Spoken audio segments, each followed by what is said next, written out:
गाहाय गेट बेखेवनानै होयो बानजाय आफादनि मावफुं आफादगिरि राजु बसुमतारिया आरो रुंसारि दानसोरां ब्रह्म गोसोखां थान्दै बादाखौ बेखेवना होयो बानजाय आफादनि आफादगिरि बिपुल बसुमतारिया लोगोसे रुंसारि सोमेश्वरी औवारी गोसोखां थान्दै बादाखौ बेखेवना होयो बानजाय आफादनि गाहाय नेहाथारि अनिल बर'आ हाबाफारिजोंनो लोब्बा लाखिनानै थुनलाइयारि बादायलायनाय हाबाफारिबो लानाय जायो जेरै फरायसाफोरनि खन्थाइ आवरायनाय खन्थाइ लिरनाय सावगारि आखिनाय बाथ्रा दान्थेलायनाय हाबाफारि लानाय जायो बे हाबाफारियावनो सिमेन्ट दख'रानि सिङाव थानाय मोनफ्रोमबो फरायसालिनि फोरोंगिरि फरायसा फरायसुलिफोरा बाहागो लायो। खुलुमबाय बयनिसिमबो आं गिबिनो आंनि थुनलाइयारि गोसो गोरबोनिफ्राय बयनिसिमबो अननाय आरो सिबिनायखौ जासिहरबाय। जों सिमेन्टगुरि बर' थुनलाइ आफादा 73थि बर' थुनलाइ गायसन सान फालिनायजों लोगोसे सिमेन्टगुरि बर' थुनलाइ आफादनि 25थि बोसोरारि जथुम्मा आरो सिमेन्ट दख'रा दुलाराय बर' आइजो अनसाय आफादनि 16थि बोसोरसालिया जथुम्मा बे जथायै खुंनो लानाय बे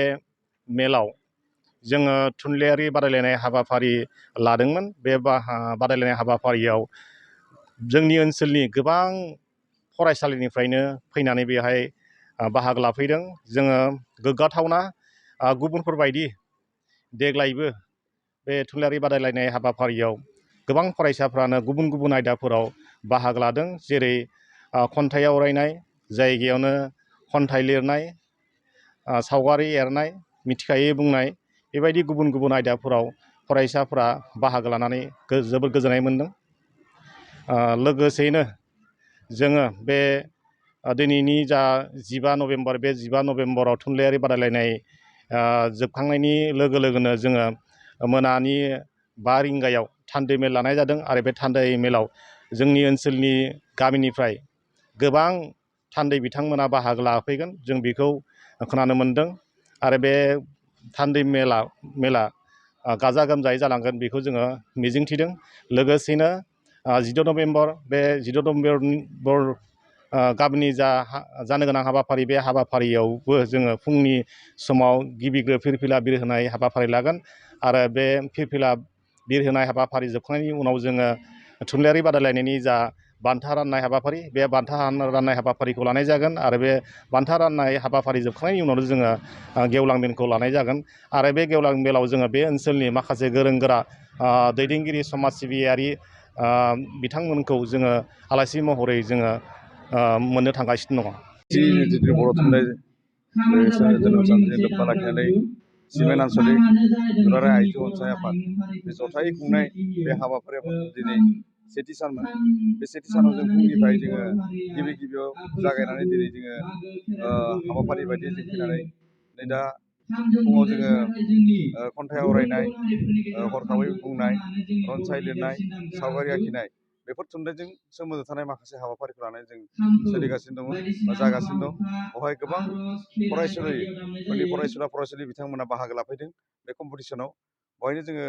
आसा खालामदों आरो मोजांबो मोनदों जे बेफोरबायदि लोब फैनानै बर' थुनलाइखौ मान होनानै आरो बर'नि हारि जौगानायनि थांखि लानानै बर' फरायसाफोराबो दिनै उन्दै गथ'फोराबो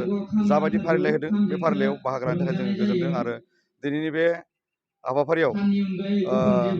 फ्राय 500सो फरायसुला बिथांमोना बाहागो लादों। बेखौ जोङो बानजाय आफादनि जानानै जोङो बहुत गोजोननाय मोनदों आरो जोबोद गोजोननायजों लोगोसे गासैखौबो जोङो खावलायदों दा मोनायावबो जोंहा हाबाफारि बायदि जानो गोनां मोनाबिलि समाव जोंहा डेलिगेट जागोन बे थान्दै मेल जथुमनायाव बर' साहित्य सभानिफ्रायबो जागोन जोंनि सिमेन्ट आन्चलिकनि आरो लोगोसे आइजो अनसाय आफादनि बिथांमोननियाबो मोनाबिलि समाव थान्दै मेला जागोन। दा बेवहाय जों गासै थान्दै बिथांमोनखौ गामियारि सिंनिफ्रायबो गासैबो फैनानै मोननैबो आइजो अनसाय आफाद आरो सिमेन्ट प्राइमारि बर' साहित्य सभानि बे हाबाफारियाव गासैखौ बाहागो लानानै जोंनि बर'नि हारिनि थैनाय थांनाय आरो बर'नि माखासे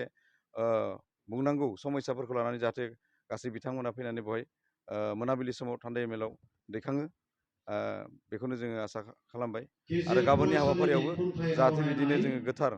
जिथुनि बर' थुनलाइनि जोनोम सान बहायबो गासैखौबो जोङो फुंनि हाबाफारियाव जिथुनिखि जोङो फिरफिला बिरनाय हाबा जागोन फुंनि 9 रिंगायाव बहायबो जों गासैखौबो हांख्रायदों खावलायदों बिथांमोना जाहाथे फैनानै बाहागो लाफैयो बेखिनिखौ आङो बानजाय आफादनि जानानै बेखिनिखौ बुंनानै